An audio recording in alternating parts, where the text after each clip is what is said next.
In a very innovative culture, you can't have a kind of hierarchy of here's the boss and the next person down, the next person down, the next person down, because it's impossible that the boss is the one who's had the insightful experience with shopping carts. It's just not possible. According to Kelly, even employees who merely listen to the boss don't add that much either. So you gotta hire people who don't listen to you, and that, I don't think corporate America wants to hear that right yet.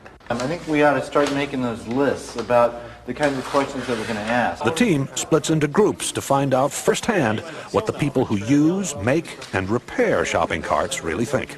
Okay, go. The problem with the plastic cart is the wind catches it. Yeah. And these things have been clocked at 35 across the parking lot. Oh, man, that's actually a pretty good point. The trick is to find these real experts, and so that you can learn much more quickly than you could by just kind of doing it the normal way and trying to learn about it yourself. From everything I read, these things aren't that safe either, you know?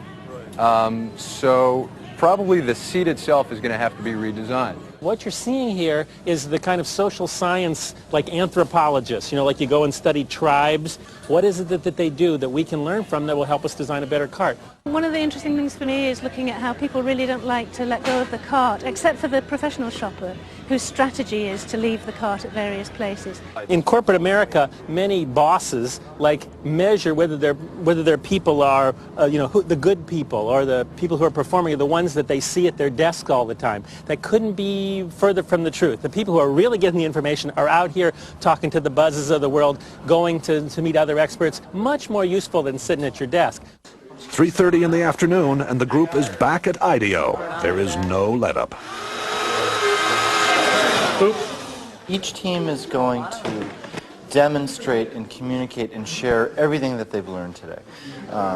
People went off into the four corners of the earth and are coming back with the golden keys to innovation. A shopping cart has been clocked at 35 miles an hour traveling through a parking lot in the wind. We were in the store, 2 hours, and it was truly frightening just to see the kind of stuff going on. You ought to designate some people to make damn sure that the store owner's point of view is represented. After 9 straight hours, the team is tired. They call it a day. So, everybody cool? Well, that's great. Thanks a lot. We had a great time today. Yeah.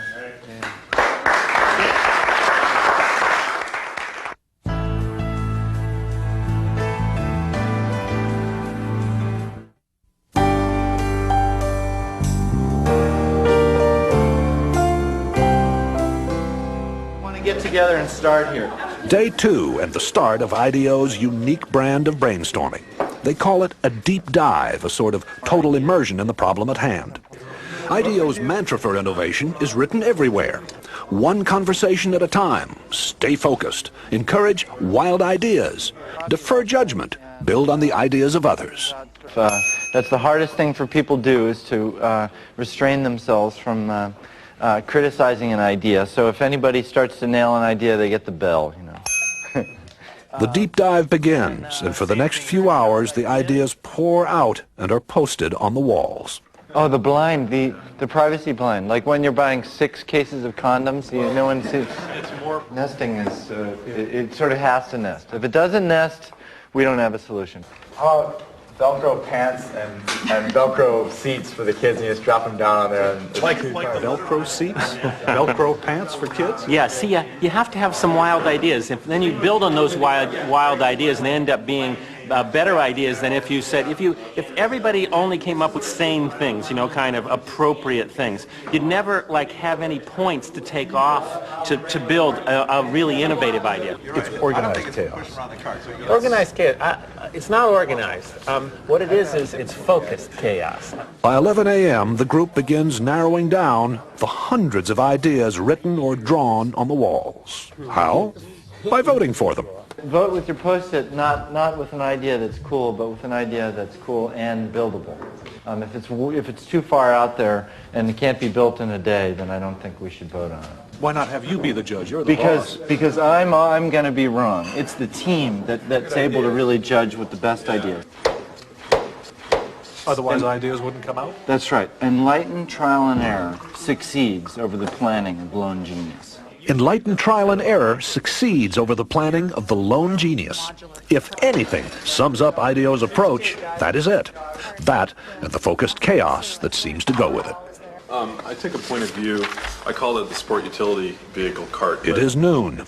Worried that the team is drifting, what can only be called a group of self-appointed adults under Dave Kelly holds an informal side session. We don't want to tell them what to build, or else we take away the benefit of the whole thing, right? What needs should they optimize their solution to? Yes. The purpose is to refocus the deep dive. Maybe we arbitrarily say we could do 5 teams. 4 or 5 teams. 4 or 5. 4 or 5 teams, and we give each team a need area. Hey, can we grab everybody over to the wall here? There has to be a command decision.